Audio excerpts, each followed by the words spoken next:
अरे बावली, कहाँ रह गई तू? रमा जी की कड़कती हुई आवाज ने सुधा के पैरों की रफ्तार को और बढ़ा दिया।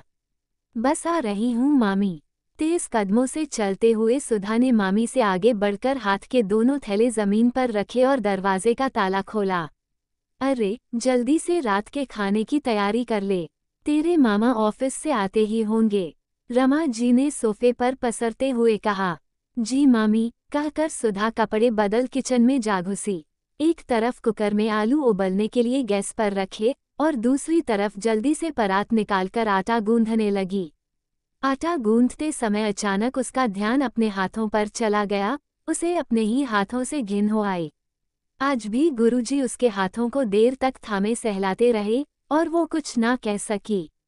उन्हें देखकर कितनी नफरत होती है, पर मामी को कैसे मना करें? वे तो हर दूसरे तीसरे दिन उसे गुरु अधिराज की सेवादारी में भेज देती हैं। पहली बार जब सुधा वहां गई थी तो बड़ा सा आश्रम देखकर उसे बहुत अच्छा लगा था।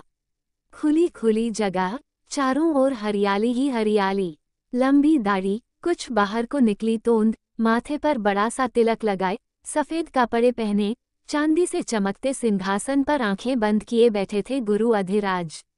सुधा को पहली नजर में ही वे बहुत पहुंचे हुए महात्मा लगे थे, जैसे उनके दर्शन से सारी समस्याएं खत्म हो जाएंगी। अपनी बारी आने पर बेखौफ होकर सुधा उनके पास जा पहुंची थी। गुरु अधिराज ने उसके सिर पर हाथ रखकर आशीर्वाद दिया और देर तक उसे देखते रहे। मामी की तो खुशी का कोई ठिकाना ही नहीं था। उस दिन तो गुरु अधिराज की कृपा सिर्फ उस पर ही ज्यादा बरसी थी। वापसी में गुरुजी के एक सेवादार ने मामी के कान में कुछ कहा और फिर उनके चेहरे पर चमक आ गई। तब से हर दूसरे तीसरे दिन वे सुधा को गुरुजी के पास भेज देती हैं। मामी कहती हैं, गुरुजी की कृपा से हमारे हालात सुधर जाएंगे। तेरी दोनों छोटी बहनों की पढ़ाई आसान हो जाएगी और तेरा भविष्य बन जाएगा। सुधा भी तो यही चाहती है कि माँ की मदद कर सके, उनके बोझ को थोड़ा कम कर सके। इसलिए तो दोनों छोटी बहनों और माँ को गांव में छोड़कर वह यहाँ मामा मामी के पास रहने आ गई है। पिछले साल जब मामा मामी गांव आए थे और माँ अपने दुखड़े सुना रही थी, आंचल से आंखों के कोर पोंछ रही थीं, सुधा को बहुत तकलीफ हुई थी।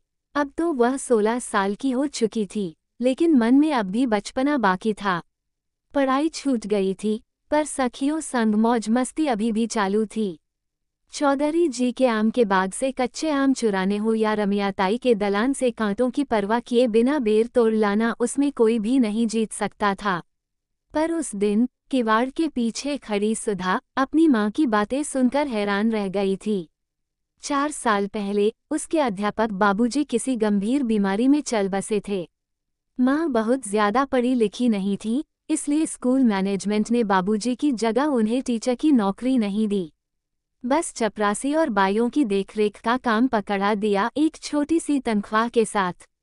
उधर बाबूजी के इलाज में तो काफी जमीन बिक गई थी। घर भी चौधरी जी के पास गिरवी पड़ा था। अब तो बस नाम मात्र की खेती बाड़ी और माँ की छोटी सी नौकरी, 4 जनों का गुजारा मुश्किल से ही होता था। सुधा को उस वक्त अपने ऊपर बहुत गुस्सा आया था कि वह माँ के दुखों से कैसे अनजान बनी रही।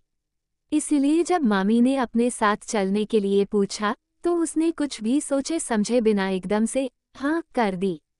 तभी से मामा मामी के साथ रह रही सुधा ने उन्हें शिकायत का कोई मौका नहीं दिया। शुरुआत में मामी ने कहा था, देख सुधा, हमारी तो कोई औलाद है नहीं, इसलिए तुझे हमने जीजी से मांग लिया है। अब से तुझे यहीं रहना है और हमें ही अपने माँ बाप समझना है। हम तुझे खूब पढ़ाएंगे, जितना तू चाहे। सुधा ने मामी के इन शब्दों को दिल से गांठ बांध लिया था, लेकिन उनके साथ रहते हुए वह इतना तो समझ ही गई थी कि मामी के इरादे कुछ और ही हैं। शायद किसी निजी फायदे के लिए ही उसे यहाँ लाया गया था। फिर भी वो कुछ नहीं कहती थी, गूंगी गुड़िया बनकर मामी की हर बात मानती चली जा रही थी ताकि गांव में माँ और बहनों को एक बेहतर जिंदगी मिल सके। अब उसे यहाँ आए लगभग 8 से 10 महीने हो चुके थे, लेकिन मामी ने उसका किसी भी स्कूल में दाखिला नहीं कराया, बल्कि उल्टा उससे घर का सारा काम करवाने लगी। मामा, जो ज्यादातर बाहर रहते थे, काम के सिलसिले में उनका कुछ पता नहीं रहता था। मामी से उसे सबसे ज्यादा परेशानी उनके अंधविश्वासों से होती थी। कभी आधा नींबू काटकर उस पर सिंदूर लगाकर उसे तराहे पर रखने को कहती, तो कभी कोई पोटली रात के अंधेरे में किसी के दरवाजे पर फेंकाने को कहती। सुधा को ये सब बहुत अजीब लगता था। आखिर उसके पिता प्रगतिशील विचारों वाले इंसान थे। उन्होंने कभी बेटियों को बोझ नहीं समझा, बल्कि तीनों बेटियां उनकी शान थीं। सुधा इन ढकोसलों पर यकीन नहीं करती थी, पर मजबूरी में सब कुछ करती चली जा रही थी, क्योंकि अगर कुछ कह देती तो मामी तुरंत माँ को फ़ोन करके उसकी शिकायतों का पुलिंदा खोल देती। लेकिन अब जो हो रहा था वो और भी भयानक था। कुछ समय से आश्रम के बहाने उसे अक्सर गुरुजी के साथ अकेले छोड़ दिया जाता। सुधा बच्ची थी, पर इतनी भी नहीं कि वो अपने शरीर पर रेंगते हाथों की बदनीयती को पहचान न सके। उसने गुरुजी को एक सेवादारिन के साथ जिस हाल में देखा था, वो मंजर उसकी आंखों से हटता ही नहीं। उसी पल उसकी सारी भक्ति चूर चूर हो गई थी। उसका विश्वास चूर चूर हो गया था। जब उसने मामी को ये बात बताई, उन्होंने बात टालते हुए कहा, ये सब तुझे भ्रम हो रहा है, ऐसी बातें मत कर। उस दिन के बाद से सुधा के दिल में डर घर कर गया था। वो मामी के बिना तो आश्रम का नाम भी सुनकर कांप जाती, नींद में चीख कर उठ जाती थी। सपनों में बाबा लाल आंखों से हंसते हुए उसकी ओर बढ़ते और सुधा डर से कांपने लगती। बहरी हो गई है क्या? कुकर सीटी पर सीटी दिए जा रहा है, सुनाई नहीं देता। मामी के अचानक चिल्लाने पर सुधा चौंक गई। उसके गालों पर बहते आंसुओं को पोंछते हुए बोली, जी मामी, यही हूँ। और उसने गैस पर से कुकर उतार लिया। सुन, आज गुरुजी का बुलावा आया है, सब काम निपटाकर वहाँ चली जाना।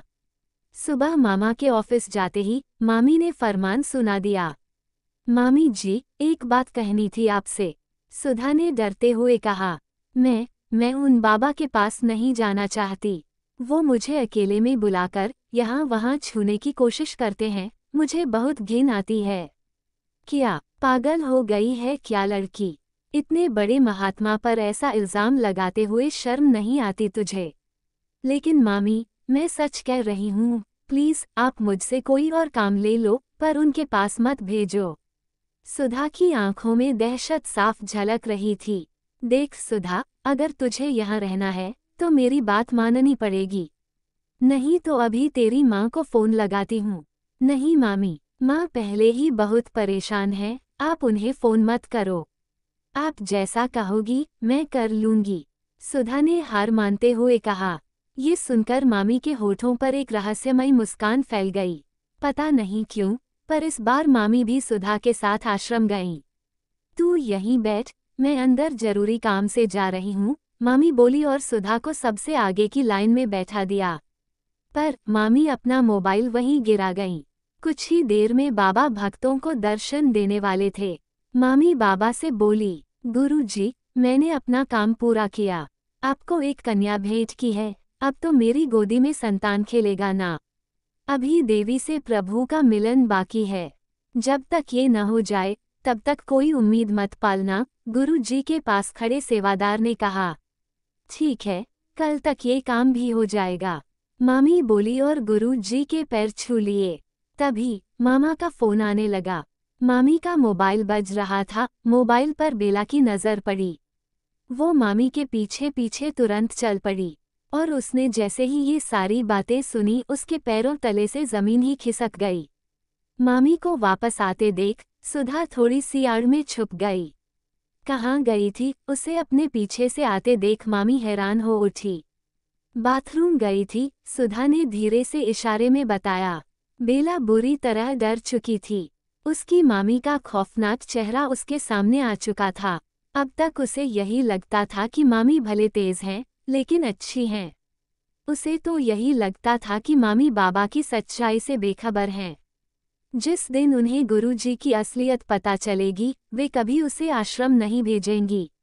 पर अब खुद उसकी आंखों से पर्दा हट चुका था। शादी के 15 साल तक बेऔलाद होने का दुख उन्होंने इस तरह दूर करने की कोशिश की।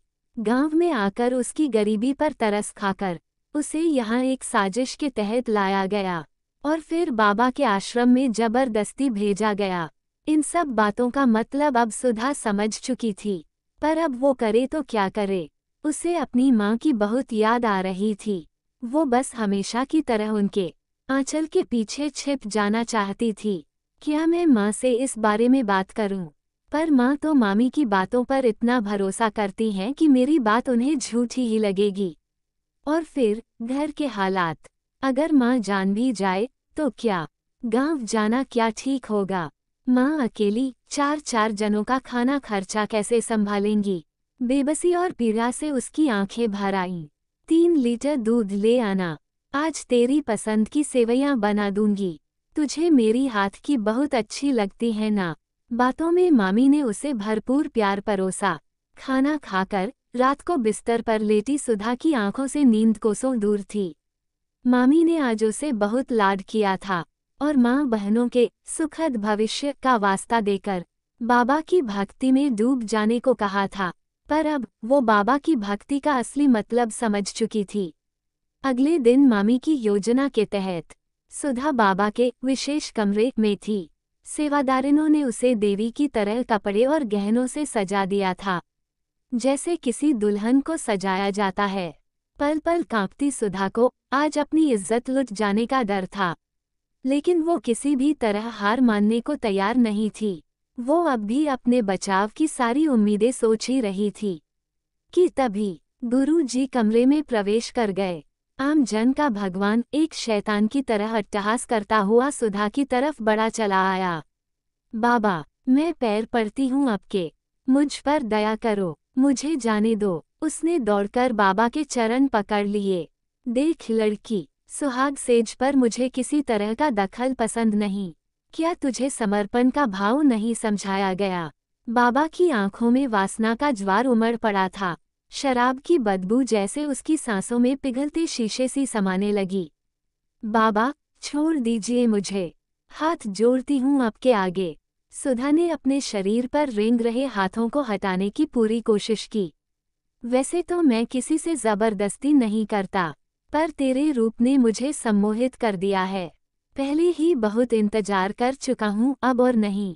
चिल्लाने की कोशिशें बेकार हैं तेरी आवाज़ यहाँ से बाहर नहीं जा सकती, कहकर बाबा ने सुधा के मुंह पर हाथ रखकर उसे बिस्तर पर पटक दिया और एक दरिंदे की तरह उस पर टूट पड़ा। तभी धाड़ जोर की आवाज़ से कमरे का दरवाज़ा खुला। अगले ही पल पुलिस कमरे में दाखिल हो चुकी थी। बाबा की पकड़ ढीली पड़ते ही घबराई सुधा झटके से अलग खड़ी हो गई। पुलिस के पीछे सुधा की मां कमरे में घुसी और डर से कांप रही अपनी बेटी को अपनी छाती से लगा लिया। इस तरह अचानक पकड़े जाने से हवस के पुजारी गुरुजी के चेहरे की हवाइयां उड़ गईं। फिर भी वो पुलिस वालों को अपने रसूख का हवाला देकर धमकाने लगा। तभी उसकी एक पुरानी सेवाधारी सामने आई और गुस्से से उसके गाल पर एक जोरदार तमाचा मारा। पहले मैं भी तेरी हवस का शिकार बनी थी, उसने चीख कर कहा। अब मैं पुलिस की गवाह बनूंगी। बाबा का मुखौटा उतर चुका था, ढोंग का पर्दाफाश हो चुका था। आखिरकार एक नाबालिग लड़की पर बलात्कार और जबरदस्ती करने के जुर्म में बाबा को गिरफ्तार कर लिया गया। उसके सभी चेले चपाटे पहले ही कानून के शिकंजे में फंस चुके थे। माँ की छाती से लगी सुधा को अभी भी यकीन नहीं हो रहा था कि वो बच गई है। माँ, मामी ने मुझे जबरदस्ती यहाँ भेजा था, मैं सब जान चुकी हूँ। मेरी बच्ची, माँ ने उसके सिर पर स्नेह से हाथ फेरा। तू अब मेरे ही पास रहेगी। तेरी माँ गरीब जरूर है, पर लाचार नहीं है। मैं तुझ पर कभी आंच नहीं आने दूंगी। मेरी मति मारी गई थी कि मैंने भाभी की बातों में आकर तुझे अपने से दूर किया। भला हो तुम्हारे उस पड़ोसी का जिसने तुम्हारे दिए नंबर पर फ़ोन करके मुझे सब बता दिया, वरना मैं खुद को कभी माफ़ नहीं कर पाती। मुझे माफ़ कर दो दीदी। सामने से आ रहे मामा ने बहन के पैर पकड़ लिए। मैं रमा की असलियत से अनजान था, गलती तो मुझसे भी हुई। बहन ने कुछ नहीं कहा, सिर्फ अपने भाई पर एक तीखी नज़र डाली और अपनी बेटी का हाथ पकड़कर अपने घर की राह पकड़ ली।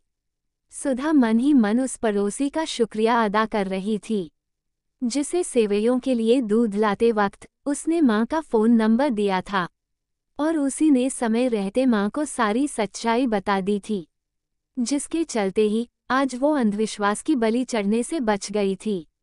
माँ का हाथ थामे गांव लौटती सुधा अब खुली हवा में एक बार फिर सुकून की सांस ले रही थी। भले ही एक रोटी कम खाए, लेकिन अपने बच्चों को कभी किसी के भरोसे ना छोड़ें। पता नहीं आपके बच्चे के साथ कब कौन क्या कर जाए। तो बस आज की कहानी में इतना ही। अगर आपको कहानी पसंद आई हो तो वीडियो को लाइक करें, शेयर करें और चैनल पर नए हैं तो सब्सक्राइब करना ना भूलें। मिलते हैं अगली कहानी के साथ। तब तक के लिए धन्यवाद और सावधान रहें।